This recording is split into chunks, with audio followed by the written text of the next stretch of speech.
Bismillahirrahmanirrahim. Para sahabat itu mereka nggak menyia-nyiakan waktu. Umur kita ini kan senantiasa berkurang ya. Tiap detik kita ini berkurang jatah kita hidup di dunia. Makanya kalau sudah usia 40 tahun masih lebih banyak buruknya, kata Imam Al-Ghazali, wa man balagal arba'in, siapa yang usianya sudah sampai 40 tahun, walam yaghlib khairuhu syarrahu, sementara tidaklah kebaikannya mengalahkan keburukannya, maksudnya lebih dominan baiknya, fal yatajahhaz ilan nar, maka hendaklah dia siap-siap masuk ke dalam api neraka. Sisa usia itu kalau kita gunakan untuk foya-foya, pesta-pesta nggak karu-karuan, siap-siap masuk neraka, kata Imam Al-Ghazali, kalau tidak banyak baiknya. Para sahabat itu walaupun tua, mereka itu masih tetap belajar. Kata Abu Abdullah, wa qad ta'allama ashabun Nabi sallallahu alaihi wasallam fi kibari sinnihim. Dan sesungguhnya para sahabat Nabi itu mereka belajar di dalam usia senja mereka. Memang ada peribahasa ya, orang yang belajar di waktu kecil ya, kanaqshi alal hajar, seperti mengukir di atas batu. Wa mathalul ladzi yata'allamul ilma fi kibarihi kalladzi yaktubu 'alal ma. Orang yang penuntut ilmu saat usia sudah lanjut, dia seperti menulis di atas air, mudah tapi cepat hilang.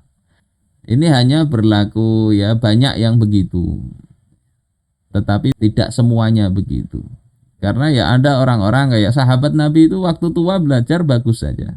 Di dalam Faidul Qadir ini ya, ada misalnya Imam Al-Qaffal, itu setelah beruban baru belajar, fafaku asyabab, tapi beliau kemudian melampaui para pemuda itu dalam hal cepatnya beliau belajar dan fahamnya beliau. Jadi nggak usah kita terlalu memperhatikan usia kita berapa baru belajar, tidak, ini belajar terus daripada pesta-pesta tadi. Kemudian Ibnu Aqil juga mengatakan, inilah yahillu li an udayyi'a sa'atan min umri. Aku tidak menghalalkan diriku ini untuk menyia-nyiakan satu saat pun dari umurku. Jadi beliau satu saat saja nggak disia-siakan. Hatta idza ta'attala lisani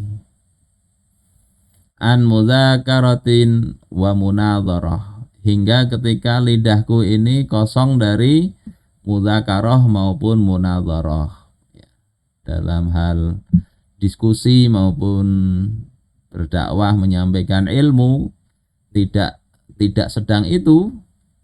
Wa basari an mutalaah, mataku tidak mutalaah. A'mal tu fikri fi hali rahati wa ana mustatorih, aku gunakan pikiranku di dalam kondisi aku rehat. Jadi beliau istirahat, pikirannya yang jalan. Ini Imam Ibnu Aqil. Jadi nggak menyia-nyiakan waktu satu saat pun. Kalau nggak ngisi pengajian, belajar, munadharah, diskusi atau beribadah yang lain, istirahat pun beliau gunakan pikirannya. Wa inilah ajidu min harsi alal ilm. Dan sesungguhnya aku mendapati diriku itu merasa tamak terhadap ilmu. Wa ana fi ashri tsamanin. Sementara aku itu pada waktu itu berada usia 80 tahunan. Asyadda mimma kuntu ajiduhu wa ana ibnu ishrin. Itu lebih kuat ya semangatku menuntut ilmu daripada aku berumur sekitar 20 tahunan. Jadi usia 80 tahunan makin semangat beliau ini. Ini Ibnu Aqil.